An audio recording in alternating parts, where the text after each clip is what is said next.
কোটা আন্দোলনকে ঘিরে যে আন্দোলন চলছে সেটা দেখেন যে 2 সপ্তাহ পার হয়ে গেছে। আজকেও এই যে তাণ্ডব লীলা চলছে, দল ছাত্রছাত্রী তারা রাস্তায় আন্দোলন করছে, তাদেরকে সরানোর জন্য পুলিশ লাঠিপেটা করে, তারপরে তাদেরকে আবার নিয়ে চলে যায়, তাদের গাড়িতে করে আটক করে নিয়ে যায়। এই পরিস্থিতি কতদিন চলবে কি হবে বলা মুশকিল। তবে একটা জটলা এমন হয়েছে, একটা প্যাচ লেগে গেছে। সে প্যাচটা সে 71 সালের মুক্তিযুদ্ধের প্যাচের মতো। সরকার তো বিপদে পড়ে গেছে, আবার সাধারণ জনগণ, শিক্ষার্থী, এই মানুষগুলো এইভাবে হয়রানি হচ্ছে, মারধর খাচ্ছে, হাত পা ভাঙছে, মারা যাচ্ছে, কাস্টডিতে নির্যাতন করছে।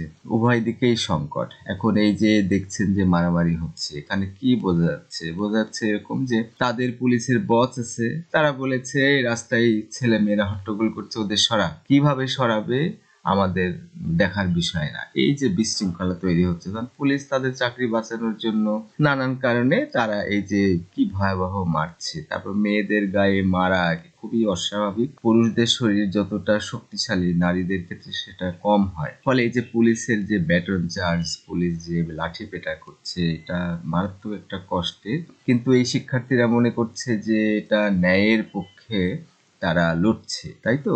দেশের মঙ্গলের জন্য তারা লড়ছে। এদের তো কোনো স্বার্থ নাই। এরা বাড়িতে বসে ইন্টারনেটে সিনেমা দেখতে পারে, নানান ঘোরা বেড়ানো, চা খাওয়া, কফি খাওয়া, আড্ডা মারতে পারে, কিন্তু সেটা করছে না। তাদের জীবনের যত কষ্ট এখানে এসে দেখাচ্ছে। দেখেন যে কিভাবে লাঠি পেটা করছে। কিন্তু এই পুলিশগুলো আবার আরেক বিপদে পড়ে গেছে। তাদেরও রাগ হচ্ছে যে হায় হায়, এদের কারণে তো আমার চাকরি গেল। বস তো আমাকে বলছে, আমাদের বলছে যে তোমরা কিভাবে ওদেরকে সরাবে, রাস্তা ক্লিয়ার করবে, সেটা তোমরা বোঝো। এইভাবে একটা জটলা হয়ে গেছে। আর মেয়েগুলো দেখছে, ছেলেগুলো, বিশেষ করে এখানে মেয়ের দেখা যাচ্ছে, তারা যতই মার খাক তারা সেই ইমোশন কাজ করছে, তারা ন্যায়ের পক্ষে লড়াই করছে। কিন্তু আসলে ন্যায় অন্যায় তো খুব জটিল বিষয়।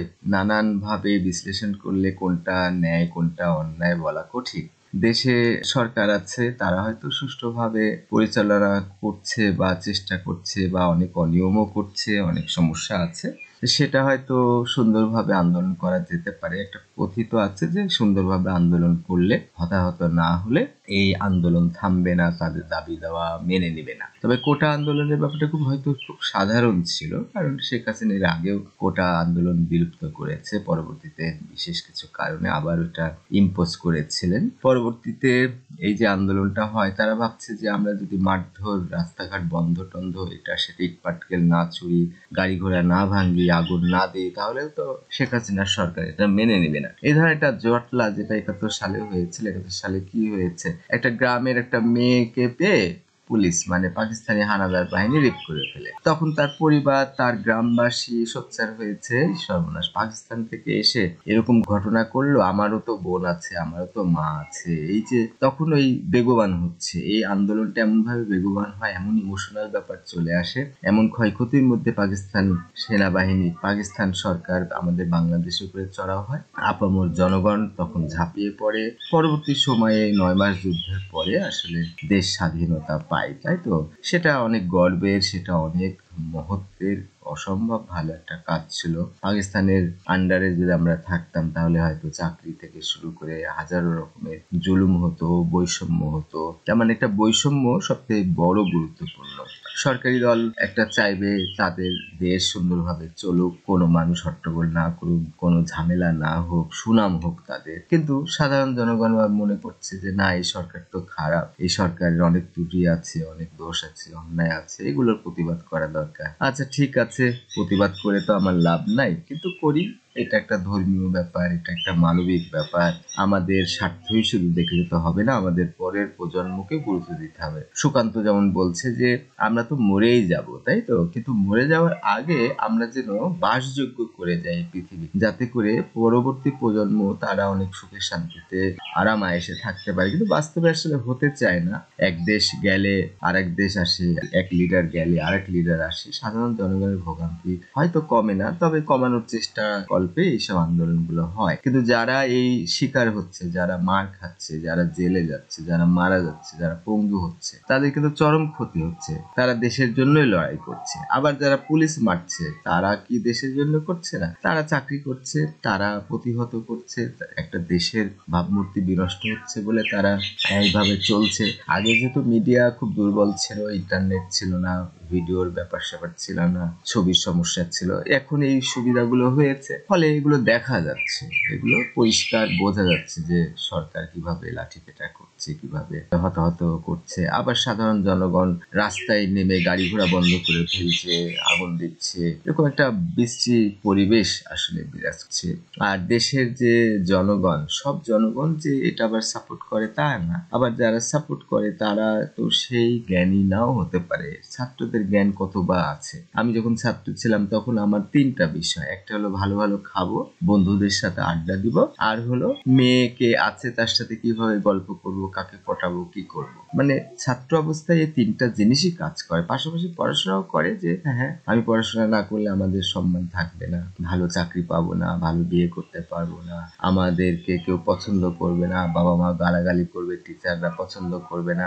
এইসব বিশৃঙ্খল জিনিসগুলো থেকে বাঁচার জন্যই কিন্তু আমরা আবার পড়াশোনাও করেছি। তারপরেও কিছু ন্যায়পরায়ণ মানুষ থাকে, তারা শুধুই জীবন উৎসর্গ দিতেও ভয় পায় না, তারা মঙ্গলের জন্য এগুলো করে। তো এখানে যারা আন্দোলনকারী আছে তাদেরকে আমরা কি বলবো? তারা তো নিশ্চয়ই নিঃস্বার্থ, তাদের নিজের কোনো লাভ নাই এটা, কিন্তু কেন করছে? কেন করছে? কারণ হলো যে দেশের ভালোর জন্য। আবার লাঠিপেটা করছে সরকার, এগুলো করছে, তারাও মনে করছে যে এটা না করলে দেশ অচল হয়ে যাবে। যদি আর্মি না নামানো হয় তাহলে আরো মানুষ মারা যাবে, তাদেরকে লাঠিপেটা না করলে তারা আরো প্রশ্রয় পাবে, আরো রাস্তা বন্ধ করে ফেলবে। কিন্তু আমার মনে হয় যে তৃতীয় যে বিষয়টা আমার কাছে বেশি গুরুত্বপূর্ণ, সেটা হলো যে শিক্ষার্থীরা যদি বিশ্ববিদ্যালয়ের ভেতরেই ক্লাস বর্জন করে একটা আন্দোলন চালিয়ে যেত, সুষ্ঠু মাঠে বসে আন্দোলন করত, স্লোগান দিত, সেখানে সাংবাদিকরা আছে, ছবি তুলতো, ভিডিও করত, দেশের জনগণ আছে, বিদেশি সংস্থা আছে, তারা হয়তো সরকারকে প্রেসার দিত যে কোটা আন্দোলন করছে, এটা আসলে যৌক্তিক, এটা আপনারা তুলে নেন বা সংস্কার করেন, হতে পারতো। তারপরে যে ব্যারিস্টার শোভন, সে চিৎকার করে বলছিল যে কয়েকদিনের মধ্যে কোর্ট রায় দিবে, আপনারা বাড়ি ফিরে যান, আপনারা শান্ত হন।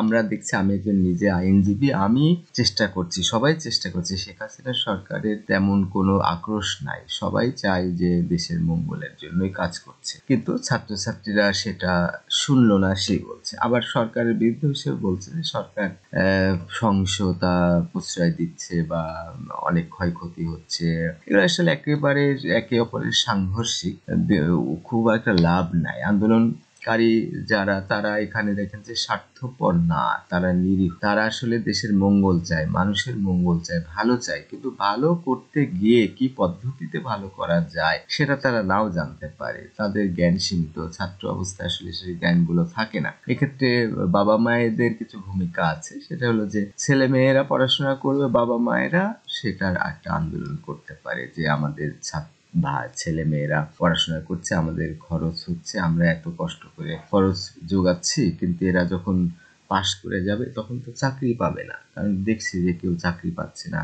যারা পাচ্ছে তারা কোটা ভিত্তিতে পাচ্ছে, কিছু দুর্নীতির ভিত্তিতে পাচ্ছে, সন্ত্রাসী কাণ্ড কারখানার কারণে পাচ্ছে। তো এই বিশৃঙ্খলাগুলো আস্তে আস্তে সুন্দরভাবে যদি অ্যাড্রেস করা যায় তাহলে হয়তো সমাধান হতে পারে। এরকম বিশ্রী পরিস্থিতি, ভয়াবহ পরিস্থিতি, সেখানে সরকার দেখেন ঢাকা শহরে রেল লাইন আকাশ দিয়ে উঠছে, আবার ফ্লাইওভার করেছে, হয়তো চেষ্টা করছে। এখন এই ফ্লাইওভার করতে 100 কোটি খরচ হয়েছে, তার মধ্যে দেখা গেছে যে হয়তো 20 কোটি, 30 কোটি, 40 কোটি বেহাত হয়ে গেছে, মেরে দিয়েছে নেতারা বা মানুষ। তাহলে তাতে খুব একটা লস নাই, কারণ অন্তত ব্রিজগুলো তো হলো, ফ্লাইওভার হলো, মেট্রো ট্রেন হলো, আসলে দুর্নীতিও হচ্ছে আবার উন্নয়নও হচ্ছে। একেবারে দুর্নীতি আপনি বিভাজন করতে পারবেন না, আবার বিরুদ্ধেও যদি না যান তাহলেও সরকার আবার সুযোগ পেয়ে যাবে। আবার সরকার যদি এদেরকে না কিছু করে তাহলে আবার ছেলেমেয়েরা সুযোগ পেয়ে যাবে, কারণ এখানে একটা ইনোসেন্ট পিপলদের লড়াই। ছেলেমেয়েরা তারা যেভাবে দেখছে ভালো জিনিসগুলোকে, মনে করছে এটা এত ভালো জিনিস, এটা করা খুবই জরুরি, দেশের জনগণ খুব কষ্টে আছে, কিন্তু আমার কাছে আবার মনে নাও হতে পারে, অন্য মানুষের কাছে মনে নাও হতে পারে। কারণ সরকার যতটুকুন করছে তার মধ্যে দুর্নীতি আছে। শেখ হাসিনার 17-18 জন ফ্যামিলি মেম্বার সবাই মারা গেছে। এরকম পরিস্থিতিতে শেখ হাসিনার আসলে নিজস্ব কোনো লাভের বিষয় আমার কাছে মনে হয় না। সে হ্যাঁ, সরকার প্রধান হলে তার বাবা বঙ্গবন্ধু শেখ মুজিবের আদর্শ সে এখানে তুলে ধরার চেষ্টা করছে, দেশের মঙ্গল করার চেষ্টা করছে। আবার নিজে প্রাইম মিনিস্টার হিসাবে একটা পাওয়ার আসছে, ভালো লাগছে। সবকিছু মিলিয়ে আসলে পৃথিবী এরকমই, প্রকৃতির একটা খেলা। প্রকৃতি চায় যে ভাঙ্গা গড়া চলুক, প্রকৃতি চায় যে একটা ক্ষমতা হস্তান্তরিত হোক। একসময় এক পার্টি ক্ষমতাবান, তারপরে আর এক পার্টি ক্ষমতাবান, কিন্তু বাস্তবে আসলে জনগণের খুব একটা বেনিফিট হয় না। তারা যেটা করছে করুক, আমরা সুষ্ঠুভাবে আন্দোলন করতে পারি। হয়তো ক্লাস বর্জন করলে বাইরে থেকে চাপাচাপি হতে পারে যে কেন ক্লাস বন্ধ করছে, তাদের প্রবলেমগুলো আপনারা সলভ করেন, সরকার উপরে প্রেশার আসতে পারে। এটা হতে হতে একটা সময় দেখা যাবে যে সুন্দর একটা পরিস্থিতি দেশে তৈরি হতে পারে। যুগ যুগ ধরেই আসলে এই যে প্রথমে চাইলো যে অসহিংস যেটা আন্দোলন ব্রিটিশদের তাড়ানোর জন্য, 1947 সালে ব্রিটিশদের তাড়ালো, তখন আমরা ইন্ডিয়া, পূর্ব পাকিস্তান, পশ্চিম পাকিস্তান খুব খুশি হলাম। পরে দেখা গেল ওরে বাবা, ইন্ডিয়ার সাথে মিলছে না, ওরা হিন্দু, আমাদের বেশিরভাগই মুসলমান, গন্ডগোল পেকে যাচ্ছে।